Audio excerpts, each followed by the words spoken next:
ನಮಸ್ಕಾರ. ಏಷ್ಯಾನೆಟ್ ಸುವರ್ಣ ನ್ಯೂಸ್ನ ವಿಶೇಷ ಜಾತಕಫಲ ಕಾರ್ಯಕ್ರಮಕ್ಕೆ ಸ್ವಾಗತ. ನಾನು ಅಮೃತ ಗೌಡ. ಈ ದಿನದ ಜಾತಕಫಲ ಕಾರ್ಯಕ್ರಮದಲ್ಲಿ ಪಂಚಾಂಗದ ವಿಶೇಷತೆ, ನೀವು ಕಳಿಸಿರುವಂತಹ ಸಂದೇಶಗಳಿಗೆ ಉತ್ತರ, ಪರಿಹಾರ ಹಾಗೆ 12 ರಾಶಿಗಳ ಫಲಾಫಲಗಳನ್ನು ತಿಳಿಸ್ಕೊಡ್ತಾ ಹೋಗ್ತೀವಿ. ಮೊದಲಿಗೆ ಪ್ರಾಜ್ಞರಾದಂತಹ ಶ್ರೀಕಂಠ ಶಾಸ್ತ್ರಿಗಳನ್ನ ಕಾರ್ಯಕ್ರಮಕ್ಕೆ ಸ್ವಾಗತಿಸಿಕೊಳ್ಳೋಣ. ಶಾಸ್ತ್ರಿಗಳೇ, ಕಾರ್ಯಕ್ರಮಕ್ಕೆ ಸ್ವಾಗತ. ತಮಗೆ ನಮಸ್ಕಾರಗಳು. ಶಾಸ್ತ್ರಿಗಳೇ, ಮೊದಲಿಗೆ ಈ ದಿನದ ಪಂಚಾಂಗದ ವಿಶೇಷತೆಯನ್ನು ತಿಳಿಸ್ಕೊಡೋದಾದ್ರೆ. ಶ್ರೀ ಗುರುಭ್ಯೋ ನಮಃ. ಹರಿ ಓಂ. ಮೂರ್ತಿತ್ವೇ ಪರಿಕಲ್ಪಿತ ಶಶಿಭೃತೋ ವರ್ತ್ಮ ಪುನರ್ಜನ್ಮನ ಆತ್ಮೇತ್ಯಾತ್ಮವಿದಾಂ ಕೃತುಶ್ಚಿಯ ಜತಾಂ ಭರ್ತ ಅಮರ ಜ್ಯೋತಿಷಾಂ ಲೋಕಾನಾಂ ಪ್ರಳಯೋದ್ಭವ ಸ್ಥಿತಿ ವಿಭಶ್ಚಾನೇಕಧಾ ಯಶರದೌ ವಾಚನ್ನ ಸದದಾತ್ಮನೇಕ ಕಿರಣಃ ತ್ರೈಲೋಕ್ಯ ದೀಪೋ ರವಿಃ. ಸಮಸ್ತ ವೀಕ್ಷಕರಿಗೆ ಶುಭೋದಯ, ಶುಭ ಬೆಳಗು. ಈ ದಿನದ ಸಂದೇಶಗಳನ್ನು ಪರಿಶೀಲಿಸೋಣ. ತತ್ಪೂರ್ವದಲ್ಲಿ ಈ ಹೊತ್ತಿನ ಪಂಚಾಂಗವನ್ನು ಗಮನಿಸಿಕೊಳ್ಳೋಣ. ಶ್ರೀ ಕ್ರೋಧಿನಾಮ ಸಂವತ್ಸರ, ಉತ್ತರಾಯಣ, ಗ್ರೀಷ್ಮ ಋತು, ಜ್ಯೇಷ್ಠ ಮಾಸ, ಶುಕ್ಲ ಪಕ್ಷವಾಗಿದೆ. ಈ ದಿವಸ ಶನಿವಾರವಾಗಿರತಕ್ಕಂಥದ್ದು. ನವಮಿ ತಿಥಿ, ಉತ್ತರ ಫಲ್ಗುಣಿ ನಕ್ಷತ್ರ. ಈ ದಿವಸ ಶನಿವಾರವಾಗಿದೆ. ಶನಿವಾರ ಶನೈಶ್ಚರನ ವಾರ. ಶನೈಶ್ಚರ ಭಯದ ಅಧಿಪತಿ. ಆಯುಷ್ಯಂ ಮರಣಂ ಭಯಂ ಪತಿತತಾಂ ದುಃಖಾವಮಾನಾಮಯಾನ್. ದುಃಖ, ಅವಮಾನ ಇವುಗಳೆಲ್ಲದರ ಜೊತೆಗೆ ಬಹಳ ಮುಖ್ಯವಾದದ್ದನ್ನು ಶನೈಶ್ಚರ ಪ್ರಕಟ ಮಾಡ್ತಾನೆ. ಅದು ಏನಪ್ಪ ಅಂದರೆ ಭಯ. ಭಯ ಇದೆಯಲ್ಲ, ಇದು ಮನುಷ್ಯನನ್ನು ಕಾಡ್ತಕ್ಕಂಥದ್ದು ಹುಟ್ಟಿದ ಆರಭ್ಯ ಮರಣ ಪರ್ಯಂತರವರೆಗೆ. ಒಂದೊಂದು ಸ್ತರದಲ್ಲಿ, ಪ್ರತಿ ಮನುಷ್ಯನಿಗೂ ಒಂದೊಂದು ಸ್ತರದಲ್ಲಿ ಒಂದೊಂದು ರೀತಿಯ ಭಯ ಇರುತ್ತದೆ. ಭಯವೇ ಮನುಷ್ಯನನ್ನು ಹಾಳು ಮಾಡ್ತಕ್ಕಂಥದ್ದು. ಈ ಭಾವನಾತ್ಮಕ ಜಗತ್ತು ಅಂತ ಒಂದಿದೆ, ಅದರ ಅಧ್ಯಯನ ನಡೀತಾ ಇದೆ. ಅಲ್ಲಿ ಸೂಕ್ಷ್ಮವಾಗಿ ಭಾವನೆಗಳು ಯಾವ್ಯಾವ ಭಾಗದಲ್ಲಿ ಕೂತ್ಕೊಳ್ತಾವೆ ಅನ್ನೋದನ್ನು ಪರೀಕ್ಷೆ ಮಾಡ್ತಾ ಇದ್ದಾರೆ.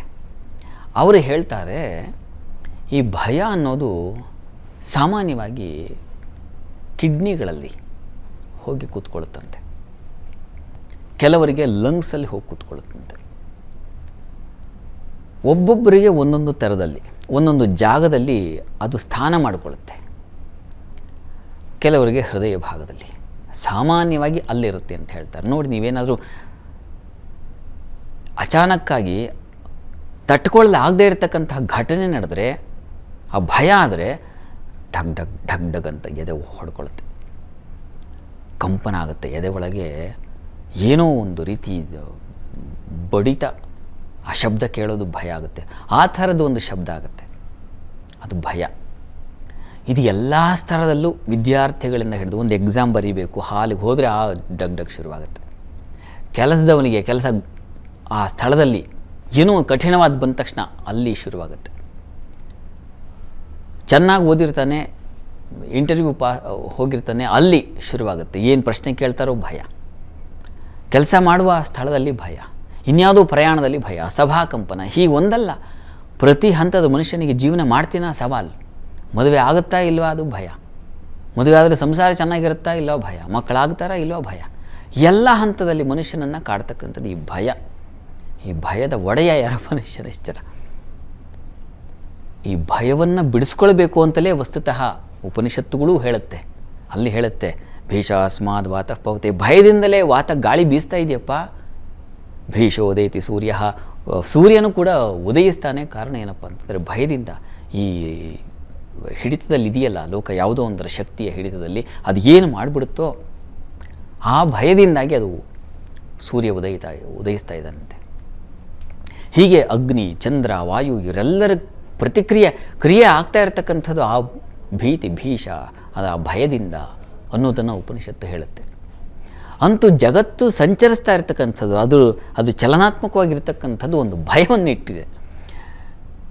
ದೇವತೆಗಳಿಂದ ಆದಿಯಾಗಿ ನಮ್ಮ ಮನುಷ್ಯರವರೆಗೆ, ಎಲ್ಲ ಪ್ರಾಣಿಗಳವರೆಗೆ ಅವ್ರ ಭಯವನ್ನು ತುಂಬಿದೆ.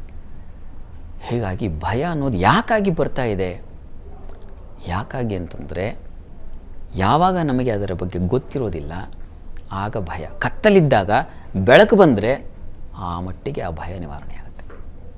ಶಾಲೆಯಲ್ಲಿ ಚೆನ್ನಾಗಿ ಓದಿಕೊಂಡವನಿಗೆ ಯಾವ ಪ್ರಶ್ನೆನಾದರೂ ಕೇಳ್ರಿ, ನಾನು ಉತ್ತರ ಕೊಡ್ತೀನಿ ಅನ್ನೋವನಿಗೆ ಅದರ ಭಯ ಇರೋದಿಲ್ಲ. ಇಂಟರ್ವ್ಯೂ ಪಾಸ್ ಮಾಡೋವನಿಗೆ ಯಾವುದಾದ್ರೂ ಕ್ವಶನ್ ಕೇಳಲಿ, ನಾನು ಓದಿರೋದು ಈ ಸಬ್ಜೆಕ್ಟ್ ಮೇಲೆ ನನಗೆ ಉದ್ಯೋಗ ಸೃಷ್ಟಿಯಾಗ್ತಾ ಇದೆ, ಅಲ್ಲಿಗೆ ಬಂದಿದ್ದೀನಿ, ಏನಾದ್ರು ಕೇಳ್ಕೊಳ್ಳಿ, ಭಯ ಇಲ್ಲ. ಒಳ್ಳೆ ಕೆಲಸ ಸಂಪಾದನೆ ಮಾಡಿದೆ, ಭಯ ಇಲ್ಲ. ಒಳ್ಳೆ ಮನೆಯ ವಾತಾವರಣ ಚೆನ್ನಾಗಿದೆ, ಭಯ. ಅಂದರೆ ನಿಮಗೆ ಯಾವ್ಯಾವ ಸ್ಥಳದಲ್ಲಿ ಯಾವ್ಯಾವ ಸಮಯದಲ್ಲಿದ್ದೀರೋ ಆ ಸಮಯದಲ್ಲಿ ಅದರ ಅರಿವು ಉಂಟಾಗಬೇಕು, ಆಗ ನಿಮಗೆ ಭಯ ಇರೋದಿಲ್ಲ.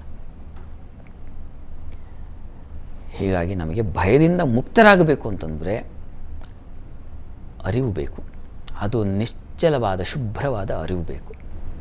ಹೀಗಾಗಿ ಅರಿವು ಬೇಕು ಅಂತಂದರೆ, ಭಯ ನಿವಾರಣೆ ಆಗಬೇಕು ಅಂತಂದರೆ ಭಯಕೃತ್ ಭಯನಾಶನಃ ಅಂತ ಒಂದು ಮಂತ್ರ ಇದೆ ವಿಷ್ಣು ಸಹಸ್ರನಾಮದಲ್ಲಿ.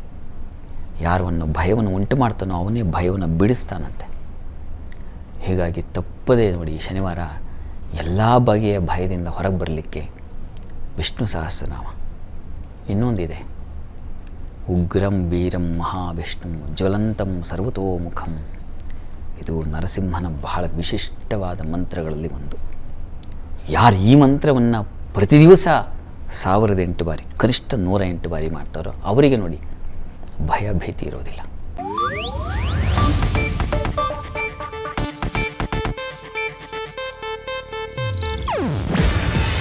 ಇದು ಏಷ್ಯಾನೆಟ್ ನ್ಯೂಸ್ ನೆಟ್ವರ್ಕ್ ಪ್ರಸ್ತುತಿ. ನೀವು ನೋಡ್ತಿದ್ದೀರಾ ಏಷ್ಯಾನೆಟ್ ಸುವರ್ಣ ನ್ಯೂಸ್.